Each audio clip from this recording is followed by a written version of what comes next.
What if death wasn't actually the problem? What if escaping death created something significantly worse? Take a moment to really think about that. For all of human history, immortality has been the ultimate dream, right? We picture never having to say goodbye to the people we love. We imagine finally having the time to read every book ever written, master a dozen languages, or see every single corner of the globe. On paper, it sounds absolutely perfect. But when we strip away the fantasy and look really closely at what endless life might actually look like in practice, well, we start to uncover some deeply unsettling truths about human nature. Welcome to today's Explainer. Today, we're diving into the incredibly fascinating sci-fi universe of Altered Carbon. Now, we aren't just looking at this as a cool, entertaining story. We're actually going to use it as a mirror. Because this universe brilliantly reflects our own modern relationship with technology, our constant push against human limits, and the very real psychological consequences of achieving exactly what we think we want. At first glance, it looks like the ultimate human upgrade, right? You get new bodies, an extended life, endless second chances, and hey, you never have to worry about your cholesterol ever again. But psychologically, it reveals exactly what happens when our technological power grows infinitely faster than our human wisdom. Okay, let's dive into this. Here is our roadmap for today. First, we'll look at the promise of immortality. Second, when meaning completely disappears. Third, power, corruption, and identity. Fourth, designing a better forever. And finally, we'll wrap up with the real-world warning. Starting off with Section 1, the promise of immortality, or as I like to think of it, the illusion of utopia. So on the surface, the world of Altered Carbon presents this scenario of extreme abundance. It's the ultimate technological triumph over biology. But to really understand this, we have to look at the core mechanic of this universe. In this world, consciousness literally equals data. Human minds are digitized, downloadable information, stored in these little devices at the base of the neck called cortical stacks. And because your mind is just data, your physical body is no longer permanent. Bodies are basically just replaceable shells, and they refer to them simply as sleeves. If your sleeve dies, if it gets old or gets damaged, no big deal. Your data is simply downloaded into a new one. It sounds like absolute abundance, doesn't it? Unlimited lifespans, multiple identities, endless opportunity. But the reality is often incredibly dark and honestly somewhat absurd. Take the concept of cross-sleeving. Because bodies are expensive, you essentially get what you can afford. This means a 7-year-old girl who was tragically killed in an accident might be spun back up in the only sleeve her family could afford, the body of a middle-aged, heavily tattooed biker. Or imagine your own grandmother waking up in a cheap, budget body that previously belonged to a chain smoker. The physical disconnect there is just jarring, and it forces us to ask a much, much deeper question. If nothing ever truly ends, and your physical form is totally interchangeable, what actually matters anymore? Let's be completely fair here and look at this objectively for a second. On paper, this system does have some undeniable, very real advantages. First up, survival beyond death. Think about it. Knowledge is preserved forever. Imagine being able to master astrophysics or deep space engineering over 200 years of intense, focused study. In relationships, they can be extended indefinitely. Second, we see massive economic and technological growth. When you know you're going to live for centuries, long-term planning, monumental architectural projects, and incredible skill accumulation just become the norm. You're not rushing against a biological clock. And third, identity flexibility. You are totally free from the physical limitations you were born with. You could swap into a heavily upgraded body to explore hazardous environments, or maybe dive into the depths of the ocean. But then we have to look at the other side of the ledger. This is where the whole thing breaks down. This extreme abundance rapidly degrades into totally unregulated power, profound emotional disconnection, and a society that becomes completely detached from its own humanity. Which brings us to Section 2, when meaning completely disappears. This is all about the psychological rot. Now, what's really interesting here is the psychological rot right at the center of an endless existence. We have to shift our perspective from that utopian promise we just talked about to a very stark psychological caution. What actually happens to human drive and motivation when the clock stops ticking? Let's break down the exact psychological fallout of forever. Number 1 is the loss of meaning. If life never ends, urgency completely disappears. People just delay their purpose. They drift without any direction for decades, maybe even centuries, simply because, well, there's always tomorrow. Number 2 is extreme inequality. We see the rise of this ultra-wealthy class who hoard the best, most beautiful bodies and the longest lives. This creates a permanent, untouchable elite, while everyone else is left at the bottom, scrambling for cheap, budget sleeves. Number 3, emotional detachment. Switching bodies constantly leads to severe identity confusion and drastically reduced empathy. People literally stop seeing others as human beings and start seeing them simply as replaceable items. It's like treating bodies as cheap rental cars, right? If you wreck it, who cares? You just pay the deductible and get a new one. And finally, number 4, moral erosion. When the life and death consequences weaken, extreme behavior naturally escalates. And that brings us to this incredibly profound realization from the source material. Without consequence, restraint fades. Just let that sink in. When you completely remove the finality of death, you don't just change biology, you fundamentally alter human morality.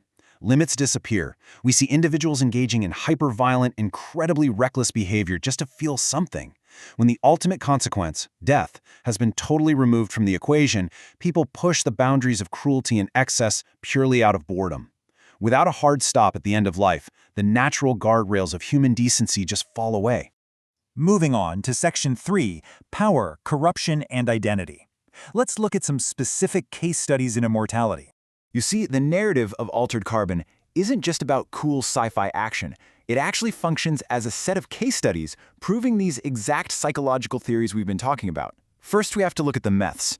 This is the term for the ultra-wealthy elite class in this universe, named after the extremely long-lived biblical figure, Methuselah. Objectively speaking, this is what happens when you have absolute abundance without any structure or wisdom. The Meths hoard all the best resources, the most premium bodies, the absolute longest lives. Take a character like Lawrence Bancroft. He lives in a literal castle above the clouds. He is completely, both physically and morally, detached from the ground-level humans below. He's lived for centuries and treats clones of his own body as entirely disposable. Because Meths like Bancroft exist so far above the normal human experience, they don't just live longer, they effectively redefine morality itself. It's a massive, systemic imbalance. They are the pure representation of entirely disconnected power.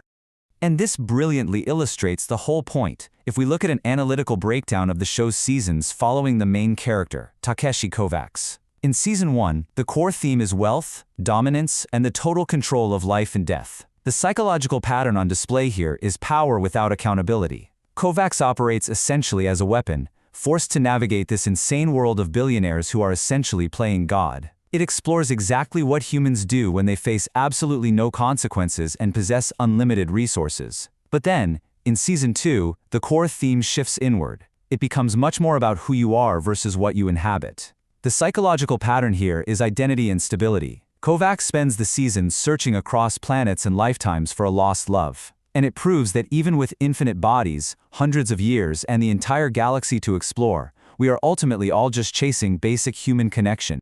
It forces a truly agonizing question, doesn't it? If you can just change bodies, what actually anchors you? What makes you, you? If your body is basically just a rental car, do you even bother taking care of it? And more importantly, when you wake up, walk over to the mirror, and a completely different stranger looks back at you, how long does it take before you forget who you actually are? All right, Section 4, Designing a Better Forever. This is our blueprint for sanity. The beauty of analyzing this universe is that it doesn't just present us with this massive problem. It actually allows us to map out a solution. If humanity is going to survive having godlike abilities, we desperately need a blueprint for sanity. So how do we fix this? How do we take extreme abundance and prevent it from turning into distortion and total collapse? Well, the source material points to 5 absolutely necessary steps to restore humanity. Step 1. Reintroduce meaningful limits. In practice, this could mean implementing a longevity tax or having heavily regulated access to new bodies. Why? Because limits create urgency, and urgency creates value. Step 2. Equal access systems. You simply have to reduce extreme inequality, because a drastic imbalance like that inherently creates societal instability. Step 3. Identity grounding. There must be strict requirements for mandatory psychological integration before a new sleeve is approved, just so people don't lose their core selves as they shift physical forms. Step 4. Accountability frameworks. Even with immortality, actions absolutely must carry real, unavoidable consequences. And Step 5, which honestly might be the most important one of all, emotional development. Our psychological growth has to keep pace with our technological leaps, or the entire system destabilizes. So the crucial point is this central conflict: external advancement versus internal emotional maturity. You see, the core problem in Altered Carbon isn't actually the technology itself. The technology is just a tool. The real issue is humans gaining godlike abilities without possessing the emotional maturity to actually handle them. Think about it. Having a 300-year-old brain doesn't really matter at all if you still process anger like a toddler. The technology doesn't change human nature, it just acts as a massive amplifier of who we already are. And that brings us to our final section, Section 5, the real-world warning. Let's bring it all home. Let's move to our current reality and see how this builds, because this makes it not just a sci-fi story, but a huge warning for us right now. Let's ground these concepts in our present-day lives. Look, we obviously don't have immortal sleeves or cortical stacks sitting in our necks just yet, but we are absolutely seeing early versions of this exact same dynamic today. Just look at our digital identities and social media personas.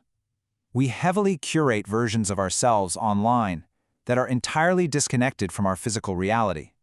We use AI avatars, heavy filters, and alternate profiles to escape our daily lives, swapping personas almost exactly like swapping sleeves, and look at the expanding wealth inequality.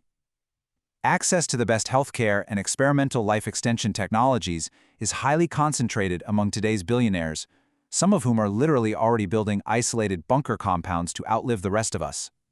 It is the exact same pattern we see with the Mestoffs, external advancement drastically outpacing internal development. Ultimately, this entire explainer boils down to one undeniable thesis. Altered carbon isn't just about immortality. It's about the fact that if you remove limits without increasing awareness, you don't create freedom, you create chaos. Real abundance isn't about having endless options. It's about having clarity. It's about having balance. It's about making conscious choices within the very boundaries that make us human. So, as we wrap up today, I want to leave you with this final thought. The real question we should be asking ourselves isn't, can we live forever? The real question is, would we know how to live at all?